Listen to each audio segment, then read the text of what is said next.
Relationships, the very foundation of our existence. But what if the key to unlocking their true potential lies in understanding our own needs first? Hmm, that's an intriguing perspective. Are you suggesting that self-awareness is the cornerstone of all our connections? Exactly. We recently explored some fascinating insights from a relationship coach who broke down the complexities of human interactions into four pillars: our relationship with Allah, ourselves, others, and the broader community. It's like a pyramid, with our connection to the divine forming the base that supports everything else. Oh, that's an interesting framework. How does acknowledging the divine presence impact our day-to-day interactions? Well, the coach emphasized that recognizing Allah's presence can actually make us more forgiving and patient, especially when faced with injustice. It's a powerful tool for navigating the complexities of human relationships. But here's where it gets really interesting. All relationships, even our connection with Allah, are rooted in need. Yet Allah remains independent of our needs. It's a one-way street in that sense. Hmm, that's a profound concept. So, how does this understanding translate into our everyday relationships? Great question. It all comes down to self-awareness and understanding our own needs before we can effectively connect with others. You know the saying, you can't pour from an empty cup? That's exactly what we're talking about here. But in our modern world, we're facing some unique challenges that make this self-awareness even more crucial. Oh, like what? Are you referring to the impact of technology on our relationships? Bingo! The coach pointed out how individualism and relativism, amplified by our digital age, can lead to feelings of isolation and insecurity. It's like we're more connected than ever through technology, but at the same time, we're struggling to form deep, meaningful relationships. It's a paradox of our times, isn't it? Absolutely. I've definitely noticed that in my own life. It's so easy to fall into the trap of thinking we're connected just because we're liking and commenting on posts. But real relationships require so much more than that. Exactly. And that brings us to an important point the coach made about different types of relationships. He categorized them as living, sick, sickening, dead, and those that are purely transactional or superficial.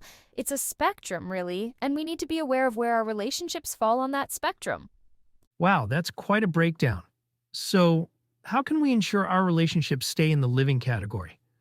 Well, it all comes down to intentionality and effort. The coach emphasized the importance of nurturing relationships through kindness and justice. But here's where it gets tricky. We also need to be aware of the fine line between healthy attachment and unhealthy dependency.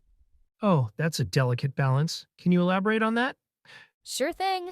The coach pointed out some key signs of unhealthy attachment, like constantly sacrificing for love instead of seeking love, or feeling possessive and revolving your entire life around another person. It's a slippery slope that can lead to emotional turmoil. Hmm, I can see how that could be problematic. So, how do we navigate those initial attractions without falling into unhealthy patterns? Great question. The coach suggested that relationships should evolve through stages: infatuation, realization, and decision making. But we often get stuck in that infatuation stage, which can lead to blind attachment without really understanding our partner. The key is to move through these stages mindfully, asking meaningful questions that reveal values, responsibilities, and emotional stability. That makes a lot of sense. It's about going beyond the surface level, right? Exactly. And you know what's fascinating? The coach used this hand holding metaphor that really stuck with me. Imagine you're holding hands with someone. In a healthy relationship, you're both holding on comfortably, but in an attachment, it's like one person is squeezing so tight that it hurts. And if the other person tries to let go, even for a moment, it causes anger and resentment. Wow, that's a vivid image. It really illustrates how dependency can create negative emotions in relationships. Absolutely. And it ties into another interesting point the coach made about social status and how it plays into our relationships. We all have different social numbers in various contexts, and being aware of how we're perceived can help us navigate relationships more effectively. Hmm, that's intriguing. How do you think we can use this awareness in a positive way? Well, it's not about manipulating people. but about understanding the social dynamics at play. If we can recognize that someone might be feeling insecure or out of place in a certain context, we can make an effort to make them feel more comfortable and included. It all comes back to moral authority, kindness, and generosity. That's a great point. It sounds like cultivating these qualities can really enhance our relationships across the board. Absolutely. And you know what? This whole discussion reminds me of a quote from the famous Sufi poet, Rumi.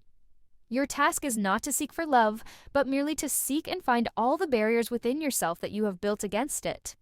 It's all about that self-awareness we talked about at the beginning. Oh, I love that quote. It really encapsulates everything we've been discussing. So, what do you think are the key takeaways from all this? Well, I think the main message is that healthy relationships start with a healthy relationship with ourselves. We need to approach each connection with intentionality and a willingness to grow. It's not always easy, but it's so worth it in the end. Mm-hmm. And it's important to remember that it's okay to seek help when we're struggling with relationships, right? Absolutely, whether that's talking to a friend, a counselor, or even a relationship coach, there's no shame in reaching out for support. And as we wrap up, I think it's worth noting that these principles apply to all types of relationships: romantic, platonic, familial, and even our relationship with the divine. That's so true. It's all interconnected, isn't it? It really is. And on that note, I think we'll close out this episode. Remember, folks, every relationship is a journey.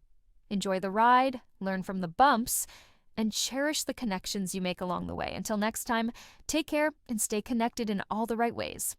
Well said. And remember, listeners, the key to unlocking the potential of your relationships might just be within yourself. Keep exploring, keep growing, and keep connecting.